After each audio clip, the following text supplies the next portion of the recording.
Okay, so this video is going to show you how to use Google Sheets. Alright, Google Sheets is a little more frustrating than using regular Excel, but I think I found a way that we can show all the graphs. You're not going to be able to superimpose them, meaning you're not going to be able to have all 5 lines on the same graph if you're wanting them to look correct.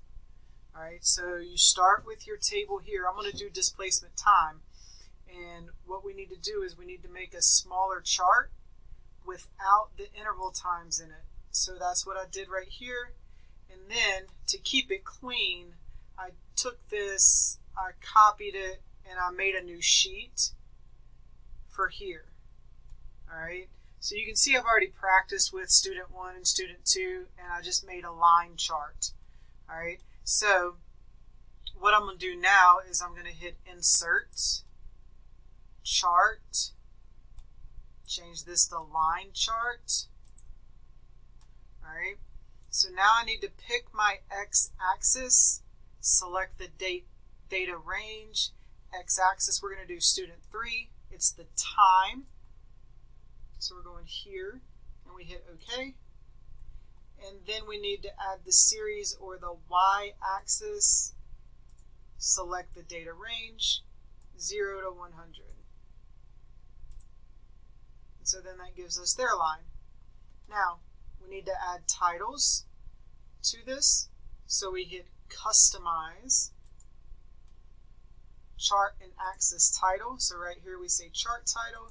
So we're going to say Displacement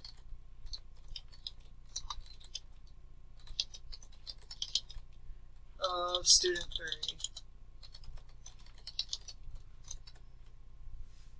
Okay. Then we're going to click on Chart Title again, and we're going to go Horizontal Axis Title. That title is going to be Time in Seconds. And you see it come up right here. And then Vertical Axis Title, the displacement in meters. And so you'll see that pop up here. So then I'm going to make this just a little bit smaller. And I'm going to scroll it over here. So now I have student 1, students 2, and student 3 that I can show. And I can show how their displacement time has some different intervals to them. But if you are wanting to put all 5 lines on the same graph, it is going to look slightly different than how it looks in the true Excel program. But I'll show you how to do it. Okay, so you're going to hit Insert. You're going to hit Chart. And right now there's no data because I haven't selected anything. We're going to go over here to Line. Alright. Our x-axis is going to end up being the displacement values. Alright. This is the only way you're going to be able to get all 6 lines on the same chart. Alright. Because then we got to add a series in for all the others. Make sure, hang on. Yep, there we go. Make sure your ranges are horizontal. For series, you're going to hit the square here, add a range. Make sure you are highlighting student 1 all the way down to the end of their numbers. Hit OK. Add a series, hit the square, hit student 2, bring them down, hit OK. Add a series, hit the square, use student 3, hit OK. Add a series, click the square, click on student 4, hit OK.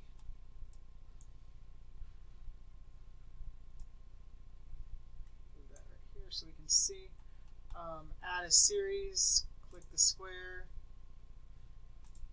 click on Ben Johnson, add a series, click the square, and then click on Usain Bolt. All right. Now, we have a legend, but we really don't have anything in the legend. Don't ask me why it does this, but use row 15 as the headers. The row is actually row 2, but I don't know why it says row 15, but click it, and voila. There you have all your people. Don't ask me why it does it that way. Like I said, Google Sheets has a mind of its own, and that's really all I can tell you. Okay, but as you can see, the time frame ends up being on your y-axis, and the displacement ends up being on the x-axis. So if you're going to do it this way, when you customize it and put your chart and axis titles, your vertical axis title here is going to be time in seconds. Okay. Then your horizontal axis title is going to be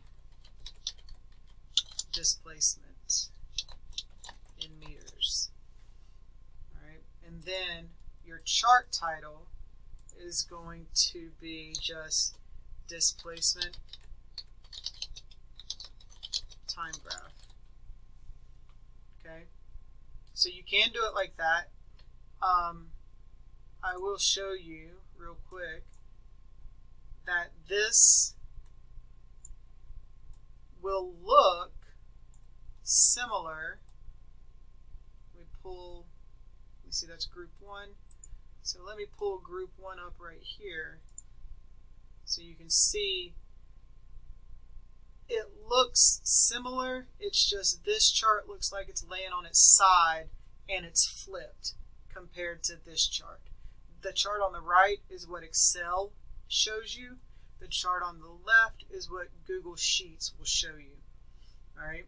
So when I grade this and you're doing this in Google Sheets, in my mind, I know that I need to flip it and change the headings. You will not be marked wrong if you do it this way in Google Sheets. Okay, don't be upset with how it comes out if you're getting something like this. But that's your example, and then you do the same thing for velocity time, and then you'll do the same thing for acceleration time. When you do velocity time, you're going to, let me show you what data points to use for velocity and time. All right, when you do velocity time, you're going to use student 1, velocity, and time up here, not the interval. All right, because we're looking at how the velocity goes over the whole entire run. All right, the only reason why we needed the interval times was to do the math to get the velocity. All right, so to create your chart, you're going to use the velocity and you're going to use the time. Hope this little video helps.